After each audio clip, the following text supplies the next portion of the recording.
নমস্কার দাদা এবং দিদিরা, আজকে আমি ভিডিও বানাবো কীরকম আপনারা অ্যাডভান্স ট্যাক্স দেবেন। অনেক সময় যারা স্যালারি পার্সন, ওদের স্যালারি অ্যাকাউন্ট থেকে টিডিএস বেতন বাড়ানোর সময় টিডিএস ডিডাক্ট না করে না, তখন ওদের ইনকাম ট্যাক্সের লেবে পড়ে যায়, তাহলে ওদের কিছু অ্যাডভান্স ট্যাক্স দিতে হয়। যদি অ্যাডভান্স ট্যাক্স না দেয় তাহলে 2% বা 1% পেনাল্টি লাগে। আর যারা বিজনেসম্যান, ওরাও অ্যাডভান্স ট্যাক্স ট্যাক্সে পড়লে অ্যাডভান্স ট্যাক্স দিতে হয়।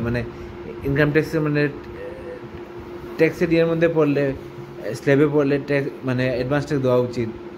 আমি আজকে দেখাবো কীরকম অ্যাডভান্স ট্যাক্স দিতে হয়। মোবাইল থেকে আপনি দিয়ে দিতে পারবেন। প্রথমে আপনাকে ইনকাম ট্যাক্সের ওয়েবসাইটে লগ ইন করতে হবে। ইউজার আইডি হচ্ছে আপনার প্যান কার্ড, তারপর প্যান নাম্বার হচ্ছে ইউজার আইডি, পাসওয়ার্ড দেবেন। দেওয়ার পর আপনি আমি দেখাচ্ছি, স্ক্রিনটা শেয়ার করে আপনারা দেখবেন আমার স্ক্রিনটা। নমস্কার দাদা এবং দিদিরা, প্রথম আপনারা অ্যাডভান্স ট্যাক্স দেওয়ার জন্য কী করতে হবে, যাদের টিডিএস ডিডাক্ট হয়নি, টিডিএস ডিডাক্ট করাননি, ওদের ট্যাক্স টেপে পড়ে গেছেন, তার সত্ত্বেও টিডিএস ডিডাক্ট করাননি, ওরা কীভাবে অ্যাডভান্স ট্যাক্স দেবেন। প্রথমে যাবেন গুগলে গিয়ে সার্চ করবেন ইনকাম ট্যাক্সের অফিসিয়াল ওয়েবসাইট, ওইটাতে ওপেন করবেন।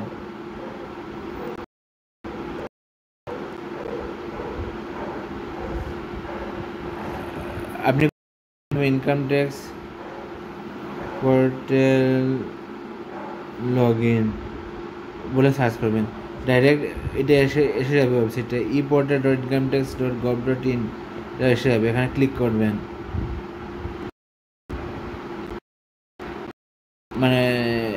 অনেক আছে,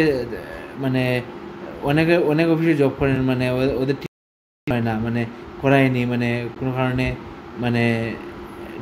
যদি না করে, তাহলে বেতন থেকে মাসে মাসে ডিরেক্ট না হলে ওরা ডাইরেক্ট ইনকাম ট্যাক্স পোর্টালে গিয়ে ডাইরেক্ট অ্যাডভান্স ট্যাক্স দিতে পারবে।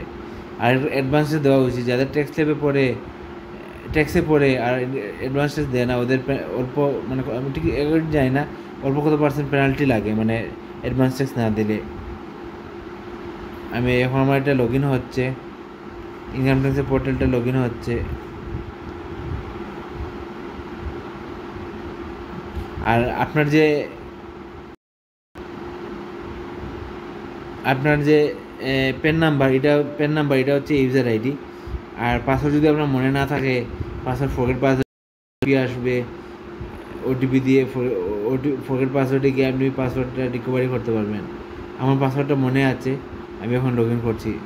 নেটটা স্লো, সেই জন্য বাফারিং হচ্ছে। এই জায়গাটা একটু হাইড করছি। এখন দেখতে পাচ্ছেন পোর্টালটা লিঙ্কটা লগ ইন হয়েছে।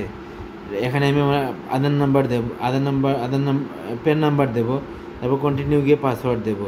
আমি এই জায়গাটা হাইড করছি। এখন দেখতে পাচ্ছেন আমার পোর্টালটা লগ ইন হয়েছে। লগ ইন হওয়ার পর ইনকাম ট্যাক্সের পোর্টালটা লগ ইন হয়েছে। এখানে অপশন আছে, যেমন 2024-21 ITR ফাইল। এটা তো যারা করেনি ওদের জন্য। আর নতুন যে আমি এই অপশানে যাচ্ছি, এটা তো লাস্ট ফাইন্যান্সিয়াল ইয়ার, এটা আমার ITR ফাইল করা আছে। আপনি কীরকম যাচ্ছেন অ্যাডভান্স ট্যাক্স, এখানে 3টে ডট দেখতে পাচ্ছেন উপরে, এটাতে ক্লিক করবেন। তারপর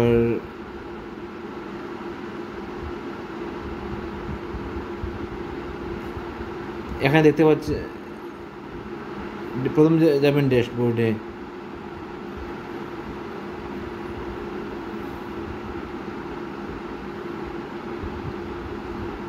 ই ফাইলে ড্যাশবোর্ডে গিয়ে ই ফাইলে ক্লিক করবেন। ই ফাইলে ক্লিক করার পর ই পে ট্যাক্সে ক্লিক করবেন।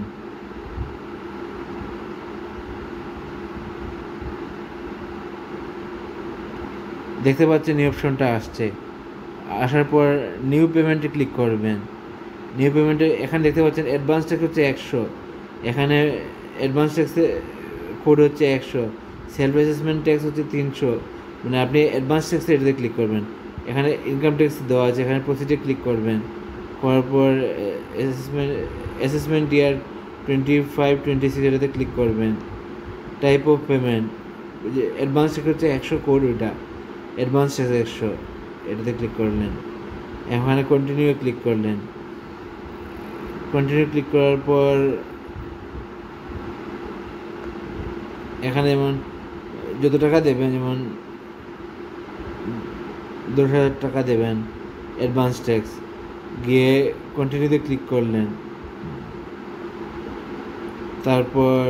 তারপর নেট ব্যাঙ্কিং দিয়ে এইসব ব্যাঙ্কে নেট ব্যাঙ্কিং আছে, Axis bank, bank of Baroda, HDFC bank, ICICI bank, IDBI bank, Kotak Mahindra bank, Punjab national bank, state bank, যে কোনো একটা ব্যাঙ্কে ক্লিক করে, যেটা ব্যাঙ্ক আপনার আছে, ব্যাঙ্কে নেট ব্যাঙ্কিং আছে, এটা দিয়ে ক্লিক করে আপনি দিয়ে দিতে পারবেন।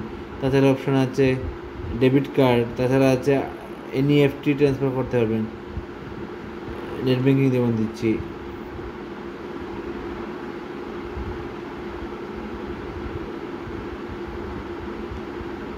পে নাও,